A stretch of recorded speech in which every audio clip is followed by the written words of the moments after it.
Salut tout le monde, bienvenue dans cette nouvelle vidéo. Aujourd'hui je vais vous montrer très en retard, mais vaut mieux tard que jamais, mon plan With Me de juin 2023. Pour ce thème, c'est un thème hyper simple. Je l'ai fait dans un moment où j'étais pas trop à fond dans le bullet journal. Je voulais vraiment quelque chose de simple qui soit utile. D'habitude je me casse la tête à faire tout plein de dessins hyper élaborés, faire tout un brouillon avant de filmer. Là c'était la première fois que je refilmais depuis que j'ai stoppé ma chaîne, donc là, j'ai vraiment fait super simple. Ce thème est vraiment simple, mais en même temps je suis contente parce que pour d'autres il peut paraître pas du tout simple et minimaliste, mais pour moi il l'est complètement. Donc voilà, donc pour ce thème je suis partie sur tout simplement des petites fleurs. Donc des fleurs blanches avec un cœur jaune, on peut dire que c'est des marguerites, des pâquerettes, tout ce que vous voulez. Sur le fond j'ai fait du violet et en fait j'ai réutilisé ce motif tout au long de mon carnet. Donc en fait ça fait une sorte de tapisserie. Du coup pour ce thème j'ai utilisé principalement deux Tombow. Donc mon Tombow violet et mon Tombow jaune. Donc le Tombow violet c'est le numéro 623 et le Tombow jaune c'est le numéro 025.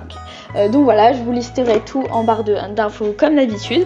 Ensuite j'ai utilisé un washi tape quelconque avec des petits oiseaux et des feuilles dessus. C'est le washi tape que j'utilise le moins, donc c'est pour ça que c'est lui que j'ai mis. J'ai aussi utilisé mon Fudenosuke de chez Tombow en pointe dure et aussi un Posca blanc pour pouvoir faire tout ce qui est les petits détails. Donc voilà, j'ai mis mon petit titre, j'ai agrémenté de quelques couleurs et c'était déjà fini. Ça a été un thème vraiment hyper rapide. En ce moment je suis beaucoup dans ces thèmes là très rapides, contrairement à mes débuts en bullet journal où je pouvais passer facilement des heures et des heures sur un seul thème. Mais là c'était vraiment un de mes thèmes les plus faciles. Le dernier thème, vraiment le plus compliqué, je vous le mettrai en barre d'infos, c'est mon thème d'avril, où là les tournesols m'avaient pris énormément de temps. Mais depuis mai, je fais que des thèmes tout simples avec des petits doodles.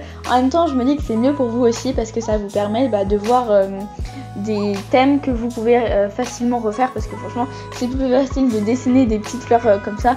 N'importe qui en est capable que dessiner des tournesols avec 15 000 détails. C'est un peu plus compliqué. Bref, donc là je suis passée du coup à ma page de calendrier. Donc depuis le début de l'année, j'ai tous les mois opté pour ce format de calendrier. Je l'adore, je le trouve simple, efficace, mignon. Ça me permet d'avoir de la décoration, mais en même temps de pouvoir noter tous mes rendez-vous, mes dates, mes machins. C'est un format de calendrier 4x4. Donc voilà, c'est toujours le même. J'ai utilisé mon le feutre violet, le Tombow violet pour faire le contour du calendrier et j'ai écrit les dates en noir et en les surlignant en jaune avec du coup le Tombow pour toujours faire des petits rappels. Donc autour de juin je mets des petits smileys, quelques petites étincelles, ça donne toujours plus de vie. Si vous avez un problème sur votre titre et avant d'arracher votre page, de trouver une autre solution, essayez d'abord d'ajouter quelques petites étincelles, des étoiles, des smileys, des cœurs, tout ce que vous voulez. Tout de suite ça va donner une autre dimension et ça va rendre franchement bien. Là du coup j'ai bien utilisé le masking tape pour avoir un contour net et précis. C'est vraiment ce qui fait le charme de ce genre de tapisserie, donc je vous le conseille franchement si vous voulez refaire un thème comme celui-là, parce que sinon ça rendra beaucoup moins bien. Là comme ça rend quand même plutôt bien. Je suis vraiment contente de ce thème parce que c'était un peu je l'ai fait très rapidement comme mon thème du coup de juillet qui sera sorti au moment où je fais cette vidéo, parce que là du coup je suis en plein en train de faire mon thème de juillet, mais la vidéo normalement est déjà sortie. Je vous mettrai le lien en barre d'infos. Ensuite je rajoute quelques petits détails en bas parce que je trouvais ça vide et c'est déjà fini. On passe maintenant à ma page de tracker. Oui, donc mood et habit tracker, j'avais pas envie de me casser la tête à faire deux pages distinctes.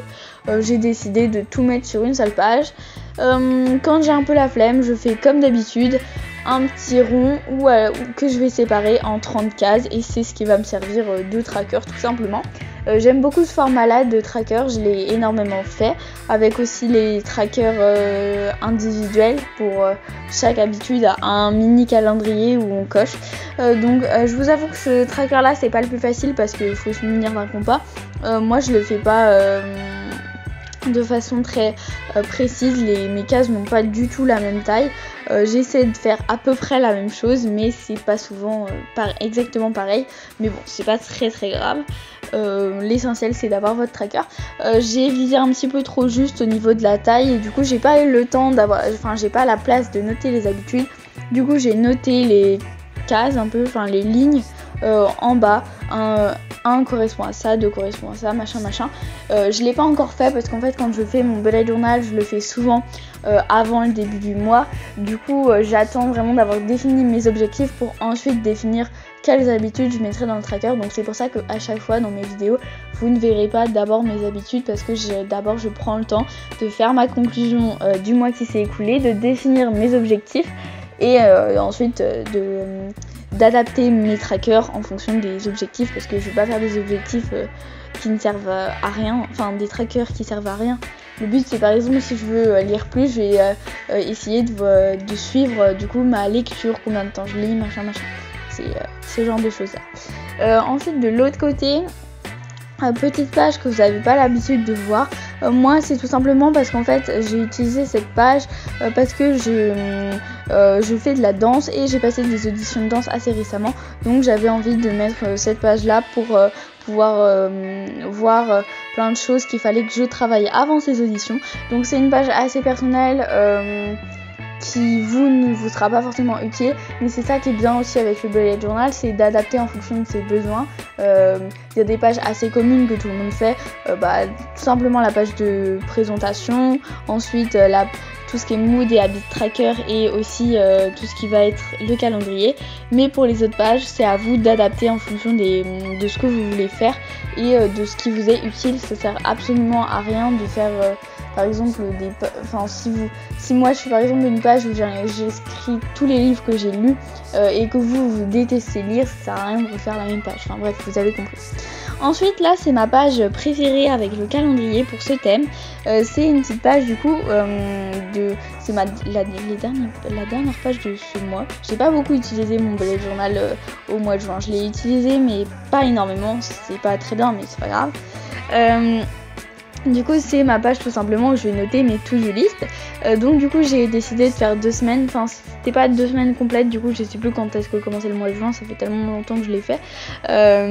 Du coup j'ai tout simplement coupé une page en 2 pour avoir une petite bordure. De chaque côté du coup de cette page coupée, j'ai mis des petites fleurs qui ressortent et je vais inscrire ma méga to-do list de la semaine, donc toutes les tâches que j'ai à faire pour pouvoir bien voir tout ce qu'il faut que je fasse dans la semaine. Voilou. Ensuite ma caméra s'est coupée. De toute façon elle se coupe tout le temps, c'est un truc de... c'est pas ma caméra, c'est mon téléphone. Elle s'est coupée. Donc voilà, petit playthrough. Je vous remercie infiniment d'avoir regardé cette vidéo. J'espère qu'elle vous a plu. Je suis super contente de reprendre les vidéos, surtout que maintenant ça fait 1 an que je fais des vidéos YouTube déjà, ça passe trop vite. Donc voilà. Donc on est sur mon calendrier, le tracker, la page de danse comme je vous ai dit, et du coup la page finale que vous n'avez pas pu voir parce que ça s'est encore coupé, ma petite page. Et voilà, c'est déjà fini. N'hésitez pas à mettre un pouce si vous avez aimé la vidéo, à vous abonner si vous voulez voir mes prochaines aventures, et moi je vous dis à très bientôt pour une nouvelle vidéo. Bye.